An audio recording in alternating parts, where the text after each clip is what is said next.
Hello traders, কেমন আছো তোমরা? বিনিয়োগ পাশালে আরেকটা ভিডিওতে তোমাদের সবাইকে স্বাগত জানাই। তো কালকের মার্কেটে অ্যানালাইসিস আমরা করবো এখন। কিন্তু অ্যানালাইসিস শুরু করার আগে আজকে আমরা কোথায় কোথায় ট্রেড নিয়েছিলাম এবং আজকে আমাদের কত টাকা লাভ, প্রফিট, লস কী হচ্ছে, সমস্ত আপডেট আমি তোমাদেরকে এখনই দেবো। ভিডিও শুরু করার আগে আমি আজকের জন্য যে অ্যানালাইসিস দিয়েছিলাম তোমাদের কালকে, সেই চার্টটা কিন্তু আমি দেখো আমি এখনও সেই জোনগুলো কিন্তু আমি এখনও ডিলিট করিনি, ঠিক আছে? এক্স্যাক্টলি দেখো, নিফটিকে বলেছিলাম যদি নিফটি এই জোনটার নিচে ক্যান্ডেলটা ক্লোজিং দেয় এবং এই জোনের নিচে যদি ক্যান্ডেল কোনো ক্লোজিং দেয়, তাহলে পুল ব্যাক মারলে পরে আমরা পুট নেবো, ঠিক আছে? এক্স্যাক্টলি দেখো নিফটি কিন্তু কোনো কোনো পুল ব্যাক দেয়নি, ডাইরেক্টলি ফল করতে থাকে।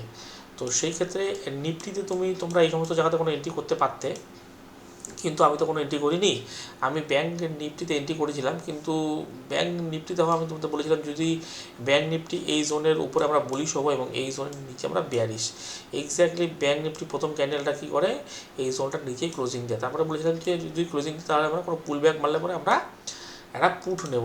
আমি তখন কী করেছিলাম, ফার্স্ট ক্যান্ডেলটার হাই থেকে এই ক্যান্ডেল লো অবধি ড্র করেছিলাম, কিন্তু সেটা 0.5 অবধি মার্কেট যায়নি। যদি 0.5 অবধি যেত তাহলে পরে আমি একটা পুট সাইডে এন্ট্রি করতাম। তো সেখানে আমরা পুট সাইডে আর এন্ট্রি করতে পারিনি। তারপরে আমি অনেকক্ষণ অপেক্ষা করার পরে আমি এখানে একটা পুট সাইডে এন্ট্রি করি। আমি তোমাদেরকে বলছি, এই ক্যান্ডেলটাতে আমি একটা পুট সাইডে এন্ট্রি করি, ঠিক আছে? কারণ এই সুইংটাতে যদি তুমি এভাবে ড্র করো, এই ছোটো সুইংটা হচ্ছে 0.56-এর জোন, ঠিক আছে? তখন এই সুইংটা যখন লো ব্রেক দেয় তখন আমি একটা পুট সাইডে এন্ট্রি করি। কিন্তু মার্কেট কী করে, আমার প্রিমিয়ামে দেখো আমার এসএল ছিল কিন্তু এই সুইংটার উপরে স্পটে, কিন্তু প্রিমিয়ামে এসএলটা আমাদের এসএলটা হিট হয়ে যায়, কিন্তু স্পটে কিন্তু এসএলটা এখনও হিট হয়নি দেখো। তারপরে মার্কেট টার্গেট দিয়ে দেয়। তো কিন্তু আমি তখন এখানে আমার এক্সিট হয়ে যাই, আমার 20 পয়েন্টের -20 পয়েন্টের আমার এসএল হিট হয়। তো তারপরে আমি আজকে আর ট্রেড কোনো করিনি। সুতরাং এটাই ছিল আমার আজকের ট্রেড। কিন্তু লজিক্যালি তুমি যদি প্রিমিয়ামে দেখো তাহলে আমার এসএল হয়, কিন্তু আমার স্পটে কিন্তু আমার এসএল হয় না, ঠিক আছে? তো যাই হোক, ঠিক আছে, কোনো আমাদের ডিরেকশন ঠিক ছিল, আমাদের ট্রেডটা ফাইনাল ঠিক করেছিলাম, কিন্তু আমাদের এসএলটা হিট হয়ে যায় থিটা টিকের জন্য, ঠিক আছে? তো ঠিক আছে, ইটস ওকে, নো প্রবলেম। কালকে আমরা আবার এগেন প্রফিট করে নেবো। তারপর মার্কেট তো পুরোপুরি রিভার্স মুভ হয়ে যায় এবং একটা পুরো শর্ট কাভারিং মুভ স্টার্ট করে। তো এটা ছিল আমাদের ব্যাঙ্ক নিফটি ট্রেড আজকের জন্য। তো চলো আমরা কালকের মার্কেট একবার দেখে নিচ্ছি কালকের মার্কেট কীভাবে মুভ করতে পারে। আমি সমস্ত লেভেল ড্র করে তোমাদের সাথে আপডেট করছি। তো চলো, লেভেল আমরা ড্র করে নিয়েছি, তো আমরা অ্যানালিসিসটা শুরু করে দিই, ঠিক আছে? তো নিফটি দেখো আমি দুটো এখানে জোন ড্র করে দিয়েছি, ঠিক আছে? তো নিফটি দেখো এখান থেকে যে স্টার্ট করেছে একদম পুরো র্যালি দিয়েছে কোনো রকম রিট্রেসমেন্ট ছাড়াই।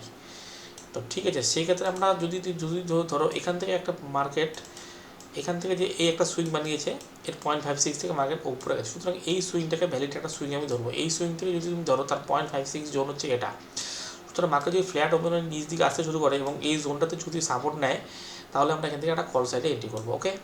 আর যদি দেখা গেলো নিফটি মোটামুটি গ্যাপ ডাউন ওপেন হয়, গ্যাপ ডাউন ওপেনে নিচ দিকে আসতে থাকে এবং যদি এই জোনটাতে সাপোর্ট নেয়, কারণ এইটা হচ্ছে তোমার এই সুইং থেকে এর হাই অবধি ড্র করলে পরে এটা হচ্ছে 0.56-এর জোন, যদি গ্যাপ ডাউন হয়ে নিচ দিকে আসতে থাকে এবং যদি এই জোনটাতে সাপোর্ট নেয়, সেই ক্ষেত্রে আমরা এখান থেকে কল নিতে পারি, ওকে?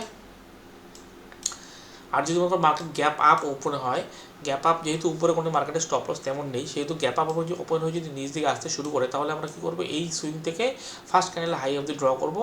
ড্র করার পরে 0.56 যদি সাপোর্ট নেয়, সেখান থেকে আমরা কল বাই করবো, ওকে? আর যদি অনেক বড় গ্যাপ ডাউন ওপেন হয়, যদি মনে করো দেখা গেলো এই জোনটারও নিচে মার্কেট ওপেন হয়ে উপর দিকে ভাগতে শুরু করে, সেক্ষেত্রে ক্লোজিং প্রাইস থেকে এফআইবি ড্র করবো। যদি 0.56 থেকে রিজেকশন নেয়, সেক্ষেত্রে সেখানে আমরা পুট নেবো, ওকে?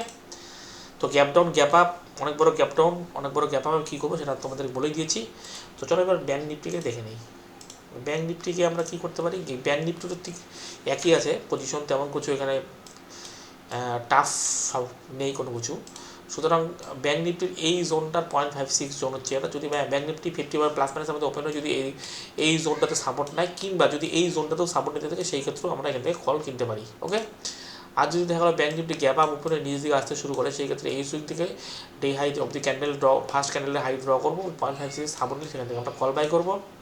আর যদি ব্যাঙ্ক নিফটি দেখা গেলো গ্যাপ ডাউন ওপেন হলো, সম্ভবত এই জোনটার নিচে ওপেন হয়ে এইখানে সাপোর্ট নিতে থাকে, সেই ক্ষেত্রে আমরা কী করবো, ক্লোজিং প্রাইস থেকে এফআইবি ড্র করবো ফার্স্ট ক্যান্ডেলটা লো অবধি। যদি তার 0.56-এর উপরে মার্কেট চলে যায়, সেই ক্ষেত্রে আমরা কল নেবো।